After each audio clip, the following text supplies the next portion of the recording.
What's up guys, welcome to the channel. In today's video I'm going to be going over raw milk and I'm going to be telling you if it's actually better than pasteurized milk or if it's really not that much better and it's just a safety concern like the government is trying to tell us. Just a quick note before I begin this video, I'm comparing raw milk to the best quality pasteurized milk. So the best quality of each basically. Because if I compared raw milk to a conventional milk, which I'll get into at the end of the video, raw milk would completely blow it out of the water. I also will have all the sources I used researching this video listed in the description below. Getting into it, we're first going to talk about the nutrition of each. So the raw milk, people like to say that raw milk is vastly superior than pasteurized milk when it comes to nutrition. Whereas pro-pasteurization people say that there's almost no difference at all. And the truth, like many things, I found to be somewhere in the middle. So if you're looking at the actual nutrition in milk, if you first look at the fat-soluble vitamins, these are vitamins like vitamin A, vitamin E, and a few others, they really don't reduce that much post-pasteurization.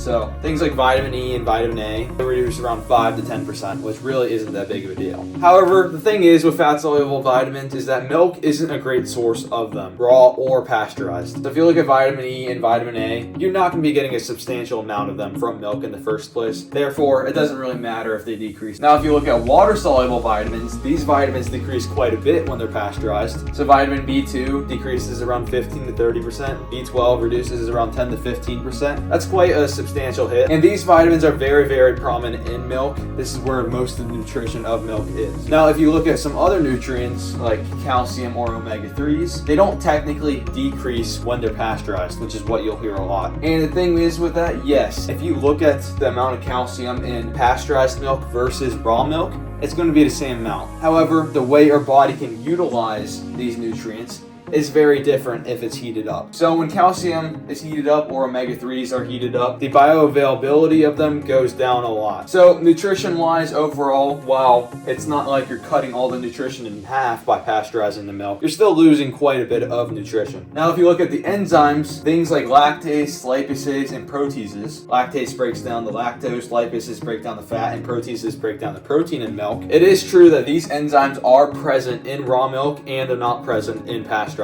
milk. And the main argument for the enzymes is that raw milk people like to say that these enzymes help break down the milk for you, and therefore they can solve lactose intolerance and they can help the digestibility a lot. Whereas pro-pasteurization people, the main argument they make is that the pH of our stomachs is much more acidic than the calf's stomach, which is what the milk is designed for.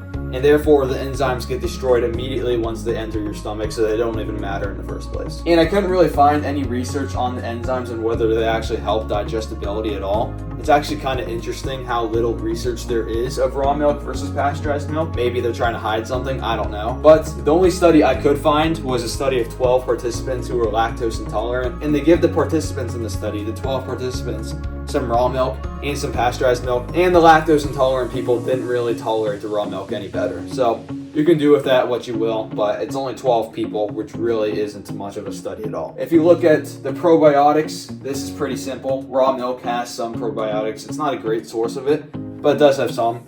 Whereas pasteurized milk obviously has no probiotics. If you actually want probiotics, you gotta ferment raw milk into a kefir or Greek yogurt as well, but kefir especially has a lot of probiotics and that can be very beneficial. However, raw milk on its own, it does have some probiotics, but not that many. Now, if you look at homogenization is the process where they blend the cream and the milk together, because usually when you just get milk, the cream and the actual milk are separated. And the pro-raw milk people like to say that homogenizing the milk makes it harder to digest for our bodies. And while I could see that happening, because obviously homogenized milk isn't like in its natural state, I really couldn't find much evidence to support it. The pro-pasteurization people say that homogenization doesn't matter at all. And once again, I'm not really sure because there isn't much research on it. So it could be a pro for the raw milk people, but it also might just not matter at all. So now we get into the risk of raw milk, which is where the main argument for the pro-pasteurization people is that raw milk is super unsafe and all this stuff. And is this actually true? Well, a study that was conducted, this was a few years ago, and during the study, around 3.2% of the United States population drank raw milk. That was the amount of people. And of them, they caused about 96% of the milk illnesses in the country. So you oftentimes hear this statistic that 3.2% of the population causes 96% of the illnesses. And it is true. However, if you actually look into the numbers, this statistic is pretty misleading. So dairy only results in around 760 illnesses per year on average in the United States, which is very, very low for almost any food category. If you compare it to something like leafy greens, for example, leafy greens cause about 2.3 million illnesses per year. So if you do some of the math here, if 3.2% of the population, that's around 10 million people at the time of the study, caused 96% of the illnesses, which is around 730 illnesses, that means that if you drink raw milk, you have about a 1 in 13,000 chance each year of getting sick from it, which is a very low chance. Now, if you take something like leafy greens, for example, 2.3 million people get sick from that each year. And if you say around 90% of the US population eats leafy greens, that means you have about a 1 in 130 chance of getting sick from leafy greens each year. That means you are 100 times more likely to get sick from leafy greens compared to raw milk. So as I said, even though this statistic is true, it is very misleading. And obviously pasteurized milk isn't going to cause any illnesses because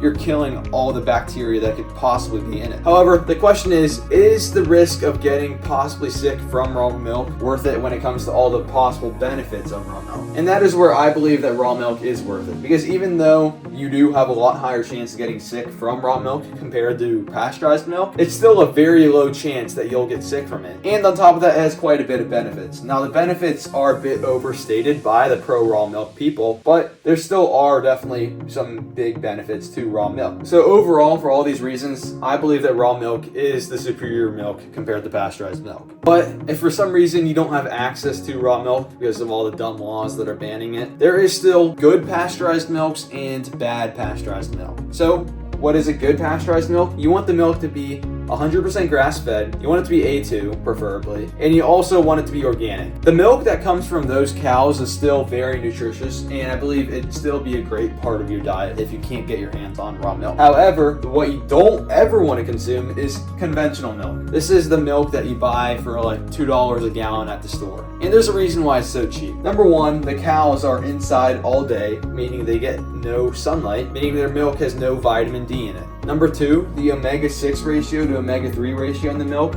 is highly, highly off, meaning you're getting a lot more omega-6s than you should be, which is kind of like the same fat that's in seed oils. So when you're drinking this milk, you're basically getting some seed oil fat. On top of that, it's also extremely estrogenic. There was a whole study conducted on it, and it was showed to have very, very high levels of estrogen in the milk. It's lower in almost every single nutrient because the cows are fed corn and soy, which has almost no nutrients.